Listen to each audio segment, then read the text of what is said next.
ભાગ્યશાળીઓ, આગલી બે શિબિરોથી કર્મ તત્વના સિદ્ધાંત જીવ પુણ્યથી જ સુખી થાય, જીવ પાપના કારણે જ દુઃખી થાય, અને કર્મના સિદ્ધાંતોની શ્રદ્ધાને અંદરમાં પુષ્ટ કરવા માટેની ભૂમિકા સાથે આપણે આગળ વધી રહ્યા છીએ. એમાંના કેટલાક પ્રશ્નો એના ખુલાસા કરવા પૂર્વક એ કર્મ કેવી રીતે બંધાય, કર્મની નોંધ કોણ રાખે છે, એ કર્મ કેવી રીતે ઉદયમાં આવે, ઉદયમાં આવતા પહેલા જ એ કર્મોને તોડી નાખવાની જીવશાસ્ત્રમાં કોઈ પ્રક્રિયા ખરી કે નહીં, એ જે બંધાયેલા કર્મો છે એ બે પ્રકારના છે, પુણ્ય કર્મ અને પાપ કર્મ.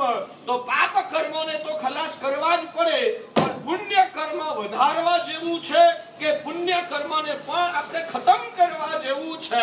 પુણ્ય જે છે તે પણ આપણા આત્માનું મિત્ર છે, એટલે કે આત્માને હિત કરનારું છે, કે પુણ્ય પણ આપણા આત્મા માટે દુશ્મન સમાન સંસારમાં રખડાવનારું. પુણ્યની વાત કરું છું, પાપને તો આપણે બધા દુશ્મન સમજીએ, પણ પુણ્ય જેને કહીએ એ પુણ્ય જીવના માટે હિત કરનારું છે, કે પુણ્ય પણ સરવાળે છેવટે જીવને સંસારમાં રખડાવનારું છે.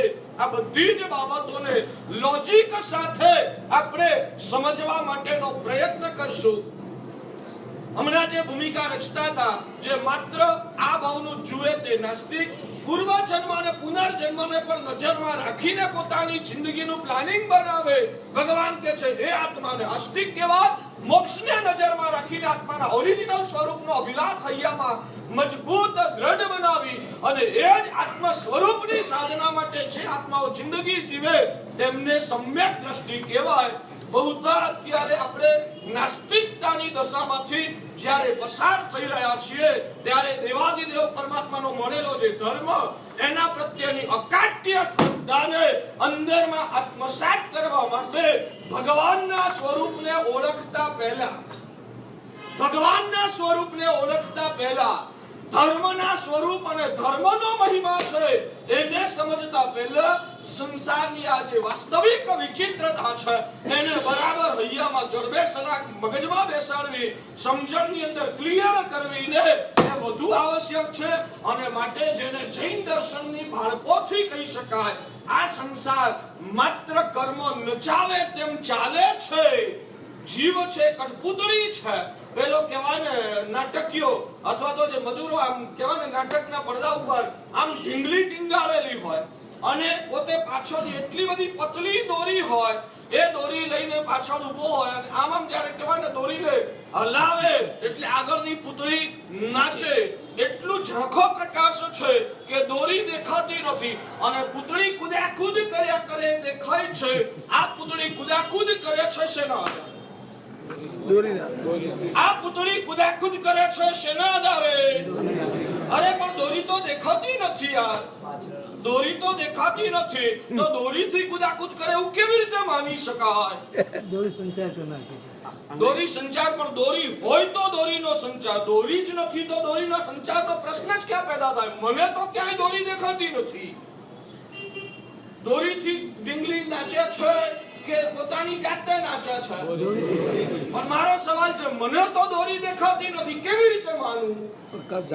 મને તો દોરી મને નથી દેખાતી. હા, અચ્છા, કોણ બોલ્યું? આંગળી એ તો અમારા દાદા બોલ્યા, અમારે યુવાનોને પૂછવું છે.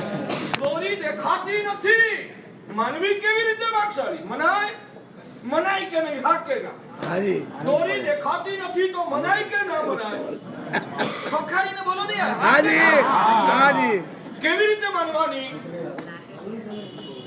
પૂતળી હલન ચલન કરે, દોરી અંદર દોરી એને નચાવે છે, કેવી રીતે માનવું દેખ્યા વગર? એ તમારી કલ્પના છે ને, તમારી કલ્પના છે કે દોરી વગર ઢીંગલી હાલે નહીં, માટે તમે મનથી માની લીધું ને કે દોરી હોવી જોઈએ. ન દેખાય તોય માન્યું ને. નક્કી કરો, આ દુનિયામાં ન દેખાય એવું પણ ઘણું બધું હોઈ શકે છે. એટલે હવે પછી મારી જિંદગીમાં એવો પ્રશ્ન હું ક્યારેય નથી કરું કે મને દેખાતું નથી, કેવી રીતે માનવું? આ દલીલ જિંદગીમાં હવે મારી સામે ન. ઘણી રાખો. ઓક્સિજન લો છો અત્યારે? ઓક્સિજન ચાલુ? મને બતાવો તો ખરે. હે? આ પણ ક્યાં નેચરલ? પણ મને તો દેખાતો નથી. તમને દેખાય છે? તમને દેખાય છે? નથી દેખાતો ને? કેવી રીતે માનો છો ઓક્સિજન છે? અહીંયા એમ કહેવાય ને કોલેરાના આમ કહેવાય ને વાયરસ ફેલાઈ ગયો. ગમે તે માણસ કહેવાય કોલેરાની આમ કહેવાય ને હડફેટમાં આવી જાય. અહીંયા આગળ કોલેરાના વાયરસ ફેલાઈ ગયા છે. આવું સ્ટેટમેન્ટ છાપવામાં આવે? તમે જોયો? ના. કોલેરાનો વાયરસ તમે જોયો? ના. અહીંયા કોલેરાના વાયરસ શું તમે કેવી રીતે બોલી શકો? દેખાતો નથી. માનો આવી ઢગલા બંધ વસ્તુઓ છે જે દેખાતી નથી છતાંય માન્યા વગર છૂટકો નથી. એક નાનકડો દીકરો છે. તમારા 5 વર્ષના 3 વર્ષના દીકરાને લઈને તમે કોક ઠેકાણે ઘરમાં એન્ટ્રી મારી અને એન્ટ્રી મારતાની સાથે આમ સ્વિચ દબાવીને ઉપર લાઈટ ચાલુ થઈ. અહીંયા આગળ તમે આમ સ્વિચ દબાવી અને ઉપર લાઈટ ચાલુ થઈ થાય ને? તમારો દીકરો 3 વર્ષનો સાથે હતો. એને ખબર પડી ગઈ કે લાઈટ ચાલુ કરવી હોય ને તો અહીંયા આમ સ્વિચ દબાવી. બરાબર છે? હવે ક્યારેક એવું બન્યું દીકરો થોડો 6 મહિના ગયા અને કોક ઠેકાણે ઘરમાં એને છે ને નવા ઘરમાં ક્યાંક ગયો અને અચાનક એન્ટ્રી મારીને સ્વિચ નું બટન આમ નીચું હતું અથવા તો ટેબલ ઉપર ચડીને એને સ્વિચ દબાવી લાઈટ સામે જોઈ લાઈટ ચાલુ થતી જ નથી. કારણ શું? શું બંધ કરી? ચાલુ કરી એમ કહું છું. સ્વિચ ને પોઝિટિવ દબાવી છે. ચાલુ કરવા માટે એને સ્વિચ દબાવી છે. ચાલુ નહોતી, બંધ જ હતી. એનું કનેક્શન બીજું હશે. મેન સ્વિચ બંધ હશે. એનું કનેક્શન બીજું હશે. તકલીફ એવી હતી આ ઘર હજુ નવું બન્યું છે. ઉપર લાઈટના ગોળા ટ્યુબલાઈટ કહેવાય ને સજાવી દીધા છે. સ્વિચ બોર્ડ પણ એમ કહેવાય ને ગોઠવી દીધું છે. પણ વાયરનું કનેક્શન હજુ કરવાનું બાકી છે. બોલો સ્વિચ દબાવે તો લાઈટ થાય કે ના થાય? કેમ ના થાય? કનેક્શન હોવું જોઈએ. અચ્છા, તમારા ઘરની અંદર સ્વિચ દબાવીને લાઈટ ચાલુ કેમ થઈ? કનેક્શન છે. મને તો દેખાતું નથી અંદરનું કનેક્શન ક્યાં. ખરેખર કહું, રિયલમાં હું તમારા ઘરમાં પગ મૂકું તમે લાઈટ ચાલુ કરો ગોળો ચાલુ થાય ને હું જોયા કરું આ તો હારું આશ્ચર્ય છે. અહીંયા દબાવે ક્યાં પ્રકાશ થાય? હું તો આમ કહેવાય ને મોઢા મારું પછી હું તમને પૂછું તમે કહો કનેક્શન. હું કહું કનેક્શન તો મને તો દેખાતું નથી ક્યાંય. તારા ઘરની અંદર વાયરનું કનેક્શન છે. હું કેવી રીતે માનું? કેવી રીતે માનવું? મને કઈ તો લોજિક આપો યાર. અંડરગ્રાઉન્ડ મને નથી દેખાતું. હું તો એટલું સમજુ મને જેટલું આંખે દેખાય એટલું જ હું માનું. જે મને ન દેખાય એ હું નહીં માનું. તો તમે મને શું કહેશો? મારા તમે મૂર્ખ. આ ન માનો થોડું ચાલે. દુનિયાની વ્યવસ્થા છે. મહારાજ જે વ્યક્તિ દેખાતું હોય એટલું જ માને ને મૂર્ખ કહેવાય. આવું તો બધું ન દેખાયું દુનિયામાં ઘણું બધું હોય. તમે આ મકાનમાં રહ્યા છો ને આવું જ આમ કહેવાય ને માટીનું કે આમ પેલા કહેવાય ને થર્મોકોલનું કે એનું આમ કહેવાય ને બિલ્ડિંગ ઊભું કરી નાખે એવા બિલ્ડિંગમાં તમે રહેવા જાઓ કે ના જાઓ? કેમ ના જાઓ? પડી જશે તોય વાગવાનું નથી. આ મકાન પડશે તો વાગશે મરી જશો. એનું પડ્યું તો મરશો નહીં ને વાગશે નહીં. એવા મકાનમાં રહેવા જાઓ કે ના જાઓ?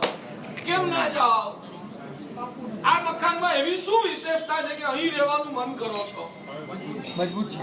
કેમ મજબૂત છે? પાયો મજબૂત છે. સિમેન્ટ પાયો મજબૂત. પછી બીજું સિમેન્ટ છે બધું છે. જો સાહેબ અહીંયા આગળ લોખંડના જે પેલા કહેવાય ને પિલ્લર આ બહાર ભલે પથ્થર દેખાય અંદર લોખંડના પિલ્લર નાખેલા છે ને એની મજબૂત સ્ટ્રેન્થના કારણે અમે આ મકાન ઉપર વિશ્વાસ પણ મને તો અંદર લોખંડ દેખાતું નથી. કેવી રીતે માનવું?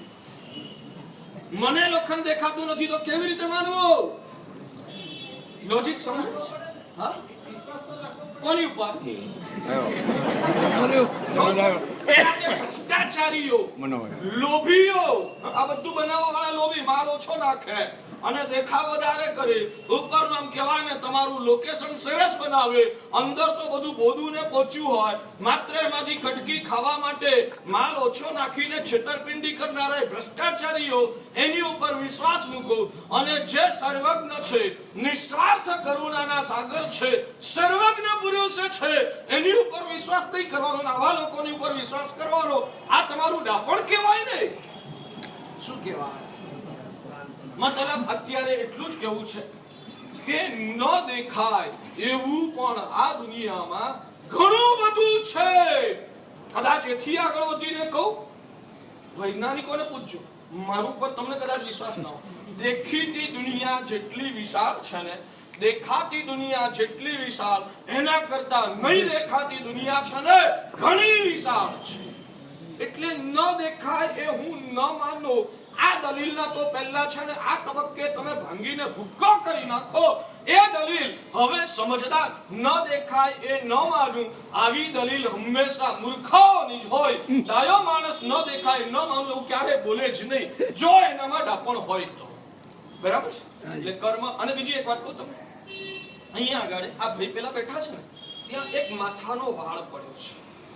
માથાનો વાળ પડેલો છે. મને અહીંયાથી આમ દેખાતો નથી, મને નથી દેખાતો. આ ભાઈ ઉભા છે, એ કહે છે મને અહીંથી દેખાય છે. તો એ વાળનું અસ્તિત્વ માનવું કે ના માનવું? માનવું કે ના માનવું? અરે પણ મને નથી દેખાતો, મને નથી દેખાતો, આ ભાઈને દેખાય છે, એનું અસ્તિત્વ માનવાનું કે નહીં માનવાનું? સાહેબ, ન દેખાય એના ઘણા કારણો ન હોય તોય ન દેખાય, પણ કદાચ હોય ને પણ તમારી આંખો કાચી હોય ને તોય ના દેખાય. પેલા ન દેખાય છે ને તો વસ્તુ ત્યારે જ દેખાય જો એનું અસ્તિત્વ હોય તો. એને દેખાય છે, ભલે તને ન દેખાય, ત્રણમાંથી એકને પણ દેખાય તો એનું અસ્તિત્વ માનવું પડે. બરાબર છે? માનો છો આવું?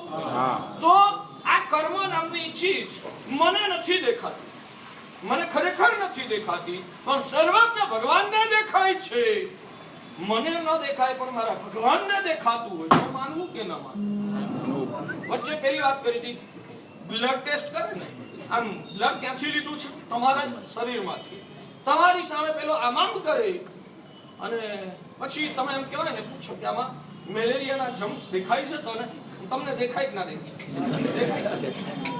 લેબોરેટરી વાળાને આપો, એ ટેસ્ટિંગ કરીને રિપોર્ટ આપે કે ભાઈ અંદર મેલેરિયાના જમ્સ છે, એને દેખાય છે, તમને નથી દેખાતા, તો છે એવું માનવું કે ના માનવું? તમને તો દેખાતું નથી, ભલે મને નથી દેખાતું, કોકને તો દેખાય છે ને, અને જેને દેખાય છે એના ઉપર મને વિશ્વાસ ખરો કે નહીં?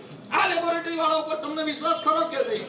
મને નથી દેખાતું તોય માનો ને, તો આ કર્મ નામની ચીજ મને નથી દેખાતી તોય મારે માનવી જ પડે. એટલે આજે વિનંતી એ કરું છું, ધર્મ થાય એટલો કરજો, પણ હૈયામાં રોમ રોમ ની અંદર વિશ્વાસ હોય. આખી દુનિયાનું સંચાલન કર્મના માધ્યમથી જ થાય. મારી સાથે જે કંઈ પણ બને એ બધી કર્મની લીલા છે. આટલું હૈયામાં એકવાર પહેલું પગથિયું મજબૂત બનાવો, પછી આગળ વાત કરું કે હવે તો પછી ધર્મીઓ પણ સુખી દુખી દેખાય અને પાપીઓ પણ સુખી દેખાય. એનું શું કારણ? એનો જવાબ પછી આપું. પહેલા આટલું ક્લિયર છે કે આમાં કોઈને કઈ પૂછવું છે? જવાબ મંજૂર? બધા સંમત છો?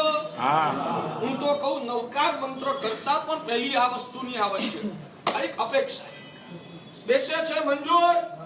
એકવાર મારા સંતોષની ખાતર જો મનમાં આ સમજ બેઠી હોય, એકવાર માટે ખાલી હાથ ઊંચો કરીને મને સંતોષ થાય, આગળ ચાલો. ખૂબ ધન્યવાદ ભાગશાળીઓ, ખૂબ અનુમોદન, બહુ સરસ. હવે એમાં પ્રશ્નોત્તરી આપણે ચાલુ કરીએ. ભાગ્યશાળીઓ, પ્રશ્ન છે કે સાહેબ, ભ્રષ્ટાચારીઓ પેલા મોટા કાળા ધોળા કરે એ લોકો લીલા લહેર કરે, સાહેબ અમારા જેવા પ્રામાણિકતાથી જીવનારા એને અમારા ઘરનું ગુજરાન પણ ચલાવવાની તકલીફ પડે. સાહેબ પેલા લોકો તો માંસાહાર પણ કરી. સાહેબ પેલા લોકો કેટલાય નાના માણસોને છે ને આમ કહેવાય ને ધૂળ ચાટતા કરી નાખે, ઘરવાર એને આમ કહેવાય ને બરબાદ કરી નાખે. શું એ લોકો પોતાના સ્વાર્થ માટે કરતા હોય ને, આપણે અંદરથી હલીએ જોઈએ નથી એટલા ખરાબ કામો કરે છે, અને તોય લીલા લે. અને અમે લોકો આટલો બધો ધર્મ કરીએ ને સાહેબ, રોજ ભગવાનની પૂજા 40 દિવસનો થયો ને ત્યારથી આજ સુધી એક દિવસ પૂજા નથી છોડી. સાહેબ જિંદગીમાં કનમોળ ચાખ્યું નથી. સાહેબ રોદાર પ્રદૂષણમાં પ્રતિક્રમણ કરું છું. સાહેબ આવો ધર્મ કરું.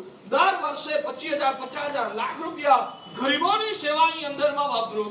પાલિતાણા જ્યારે પણ જઉં ત્યારે દાદાની પહેલી પૂજાનો ચઢાવો લઉં. સાહેબ જિંદગીમાં ખૂબ ધર્મ કર્યો, પણ સાહેબ જેમ જેમ સમય જાય છે ને અંદરથી આમ સાહેબ શોષાતો જોઉં છું. સાહેબ તકલીફો પારાવાર 3 સાંધુ ત્યાં 13 તૂટે છે. સાહેબ માટે આપની સવાલ ઉપર અમારા મગજમાં શ્રદ્ધા જામતી નથી. ધર્મ કરનારાઓ પણ કેવી વાતો. અમે સાધુઓ, મેં નાની 10 વર્ષની ઉંમરમાં દીક્ષા લીધી છે. મને એક્સિડન્ટ થાય. સાહેબ તમે શું પાપ કર્યું? ઘણા લોકો આવા કારણોથી શરૂ કરેલો ધર્મ છે ને છોડી દેતા. તમારામાંના અહીંયા એવા બેઠા છે, ઘણા બધા તમારામાંના માત્ર અજ્ઞાનના કારણે. તકલીફ એટલી સાચી સમજણનું ઊંડાણ નથી.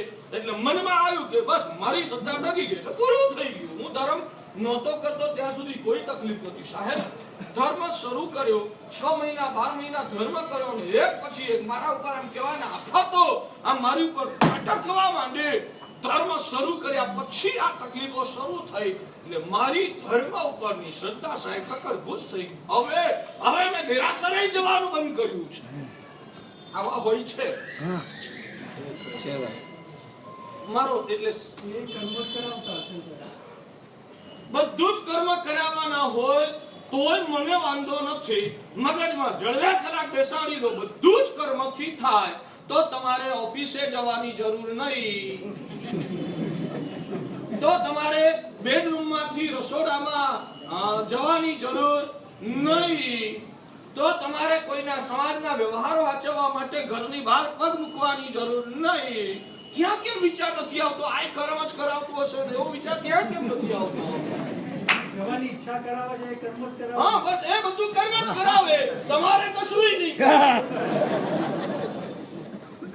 એક વાત સમજી રાખજો, કર્મ માત્ર નિમિત્ત પૂરું પાડે છે. કર્મો તમારા ભાવોને બદલવાનું કામ કર્મો નથી કરતું. કર્મો છે માત્ર નિમિત્ત અને વાતાવરણ પૂરું પાડે છે. એ નિમિત્ત કે એ વાતાવરણને કોઈ દ્રષ્ટિથી મૂલવવું, એની અંદર તમારી અંદરની શ્રદ્ધાને ટકાવીને સમ્યક દિશા તરફ હૃદયને વાળવું એ કર્મોને આભારી નથી. ત્યાં તમારો પુરુષાર્થ, તમારી સમજદારી એ જવાબદાર. કર્મો માત્ર વાતાવરણ પૂરું પાડે. એ વાતાવરણને કઈ રીતે મૂલવવું એની સાથે કર્મને કઈ લેવા દેવા નથી. એ તમારા અંદરની ભૂમિકા ઉપર આધાર રાખે છે. આપણી વાત એ છે, છેલ્લે કઈ વાત લીધી આપણે? ધર્મી પર દુખી દેખાય. અમારે જો 10 વર્ષની ઉંમરમાં દીક્ષા લીધેલો છે, કોઈ પાપ કર્યું જિંદગીમાં પાપ કર્યું તો અમને રસ્તામાં એક્સિડન્ટ થયો. અમે કોઈ વ્યસનો નથી સેવ્યા અને 35-45 વર્ષની ઉંમરે મને પણ કેન્સર થાય. તો સાહેબ તમે સાધના કરો ને તોય કેન્સર. અને પેલા લોકો કેટલા હત્યાઓ ગુનાઓ કરે, આતંકવાદને પોષે તોય લીલા લહેર કરી. એટલે અમારી શ્રદ્ધા ડગી જાય છે. મારે કેવું છે કે અહીંયા આગળ તમે ગોથા કહી રહ્યા છો એ તમારું અજ્ઞાન આજની 2-4 દલીલો દ્વારા મારે કહેવાને દૂર કરવું છે. ભાઈ કેરી શેનાથી મળે? કેરી શેનાથી મળે? કેરી આંબા ઉપર આવે. કેરી માટે આંબાની આવશ્યકતા ખરી કેમ નહીં? કેરી માટે આંબો ન હોય તો કેરી ક્યાંથી લાવો? આંબો જ ના હોય તો કેરી ક્યાંથી લાવો? એટલે મેં અહીંયા તમને કીધું કે કેરી તો આંબા ઉપર જ આવે. જેને પણ કેરી જોઈતી હોય એને આંબો વાવવો પડે. અહીંયા આગળ 5 વર્ષનો દીકરો પણ બેઠો હતો વ્યાખ્યાનમાં. એને સાંભળ્યું અને એને કેરી બહુ ગમતી હતી. એને પપ્પાને કીધું કે પપ્પા આપણે પણ આંબો લાવીએ. પપ્પા કે સારું બેટા તું રાજી થતો તો આપણે એ કરીએ. અને નર્સરીમાંથી ક્યાંકથી કેરીનો આંબાનો છોડ લઈ આવ્યો. એ આંબાનો છોડ લાવીને પોતાના ઘરની આગળ કમ્પાઉન્ડ હતું. કમ્પાઉન્ડની અંદર એક ક્યારામાં આંબો વાવ્યો. કેરી શેની પર આવે? એટલે બીજા દિવસે સવારના ઉઠ્યો ને, ઘરમાંથી ઊંઘમાંથી ઉઠ્યો, એવું નાવાનું પછી, ધોવાનું પછી, દૂધ પીવાનું, દાંતણ કરવાનું પછી સીધો ગયો રોડ પર, ઓટલે ગયો અને આંબા તરફ નજર કરી. આંબા ઉપર તો કેરી હતી. નિરાશ થઈ ગયો. ઘરમાં ગયો, નાયો ધોયો, ચા પાણી કર્યા, સ્કૂલે જવાનું બધું કર્યું. હાથ પડે આવ્યો સીધો જ નજર ક્યારા ઉપર, આંબા ઉપર કેરી આવી કે નહીં. નિરાશ થયો, અંદર ગયો, ખાધું પીધું, રમ્યો ગમત કર્યું, હુઈ ગયો. બીજા દિવસ સવારે ઉઠ્યો એવો કેરી આવી કે નહીં. આવું અઠવાડિયું, 10 દિવસ, 15 દિવસ ચાલ્યું. છેવટે 15મા દાડે કંટાળ્યો, એવો ગુસ્સો આવ્યો, ઉખાડીને આંબો ઘરની બહાર. બોલો, આને ડપણ કહેવાય કે ગાંડપણ? કેમ ભાઈ ગાંડપણ કહેવાનું કારણ શું? ગાંડપણનું કારણ શું વાક્ષળી? ટાઈમ લાગે. કેરી આવતા ટાઈમ. આંબો આજે વાવ્યો ને, આજે કેરી ના મળે, મિનિમમ 5 થી 10 વર્ષની તો ધીરજ રાખવી જ પડે. કોઈ પણ આંબો વાવ્યા પછી એની ઉપર રિઝલ્ટ, કેરીનું રિઝલ્ટ 5-10 વર્ષે જ મળે. 6-12 મહિનામાં એ વાવેલા છોડ પર કેરી ન આવે. આજે વાવ્યો 5-10 વર્ષે એની ઉપર કેરી, તો આજે જે કેરી ખાવ છો એ ક્યાંથી આવી? આજે જે કેરી ખાધી એ ક્યાંથી આવી? 10 વર્ષ પહેલા 10 વર્ષ વાવેલો. 10 વર્ષ પહેલા ક્યાંક ખેતરમાં કે કોકે વાવેલો આંબો, 10 વર્ષ પહેલા વાવેલો આંબો, એની કેરી આજે ખાઉં છું. આજે વાવેલા આંબાની કેરી 10 વર્ષે. સમજણ પડી આમાં શું કહેવાનું? ભગવાન કહે છે આજે જે પુણ્ય કર્યું એનું ફળ તને આવનારા 10 વર્ષ પછી, એટલે કે આવનારા ભવિષ્યમાં, એટલે કે મોટા ભાગે આવતા જન્મમાં, આજે જે પુણ્યની કેરી વાવી છે એના ફળ મોટા ભાગે 100-90-95%, 5% કેસમાં આના આજ ભાવમાં પણ રિઝલ્ટ મળી શકે, તીવ્ર ભાવો સાથે કર્યું હોય તો. પણ મોટા ભાગે આ ભાવમાં જે પુણ્ય કર્યું છે, ધીરજ રાખો, સમય જશે ને, એનો કાળ પાકશે, એનું રિઝલ્ટ અચૂક મળવાનું છે. પણ ત્યાં સુધીની ધીરજ રાખવી પડે. 15 દાડા આંબો જોયો અને રિઝલ્ટ ન દેખાયું એટલે આંબાને ઉખાડીને ફેંકી દેવો ને, એ કોઈ ડાપણ નથી. તે 4-6 મહિના, 12 મહિના, 2 વર્ષ, 5 વર્ષ ધર્મ કર્યો અને તને રિઝલ્ટ ના દેખાયું એટલે ધર્મ નામનો છોડ ઉખાડીને ફેંકી દેવો, એ કોઈ ડાપણ નથી. સમજાય છે? આજે વાવેલા આંબાનું ફળ 10 વર્ષ પછી, આજે કરેલા ધર્મ કે પુણ્યનું ફળ આવતા જન્મમાં જ મળે. ત્યાં સુધી ધીરજ રાખો. સમજાય છે? અને આજે જે ભોગવો છો એ 10 વર્ષ પહેલા વાવેલી કેરીનું પરિણામ. આજે જે સુખ કે દુઃખનો અનુભવ કરો છો એ ભૂતકાળમાં ગત જન્મોની અંદર કરેલા પુણ્ય કે પાપનું પરિણામ છે. યાદ રાખજો, આ જિંદગીમાં જે પાપ પણ કરે છે, પાપ એટલે માત્ર હિંસા કરવી તે જ પાપ, જુઠ્ઠું બોલવું તે જ પાપ, ચોરી કરવી તે જ પાપ. એટલી સ્થૂળ વ્યાખ્યા નહીં કરું. ભગવાન કહે છે મનથી પણ અશુભ અધ્યવસાયોનું સેવન કર્યું, મનથી પણ કોકના પ્રત્યે દ્વેષ કે નફરત કરી, મનથી પણ જે ખરાબ અને ખોટા વિચારો કર્યા, મનથી પણ જે અશુભ અન્યાયના ભાવોને પોષ્યા, મનથી કરેલા પાપો પણ એટલા જ ખતરનાક, એનું ફળ પણ જન્માંતરમાં જીવને મળશે. એક વ્યક્તિ, દાખલા એટલા માટે આપું છું, તમારે લોકોને આ બધા પદાર્થો છે ને મગજમાં ફિટ કરવા માટે દાખલાઓના માધ્યમની ખૂબ જરૂર.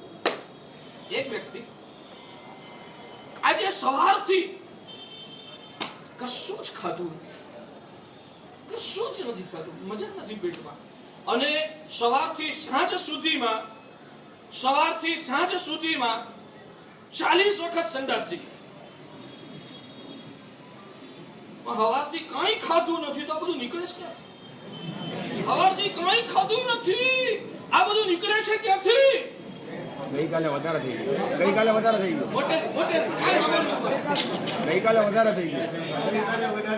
ગઈકાલે ડાબીને પોતાના હોદરીની ક્ષમતાનું માપ કાઢ્યા વિના ઠોક્યું તું. આજે નથી ખાધું, ગઈકાલે ખાધું તું ને એનું પરિણામ આજે જમણવાર હશે. બીજા વ્યક્તિએ આજે સવારમાં કહેવાય ને વરસાદ વરસતો હતો, વાતાવરણ સાવ ઠંડુ ગાર થઈ ગયું હતું. ઘરવાળીને ખબર હતી કે મારા શ્રાવકના છે ને ચણાની દાળના ભજીયા બહુ ભાવે, ગરમા ગરમ ગોટા તૈયાર કર્યા અને ભાન રાખ્યા વિના 50 ગોટા ખાઈ ગયો. પણ સવારથી હજુ સુધી તો એકે વાર નથી. કારણ શું? સાહેબ ધીરજ રાખવા દો, કાલ હવા પડવા દો, પછી કાલે રજા. મતલબ કે ગઈકાલે ખાધેલાનું પરિણામ આજે ભોગવે છે, આજે ખાધેલાનું પરિણામ આવતીકાલે ભોગવશે. દુનિયાનો નિયમ છે. દવા આજે લીધી, સાજા ક્યારે થવા?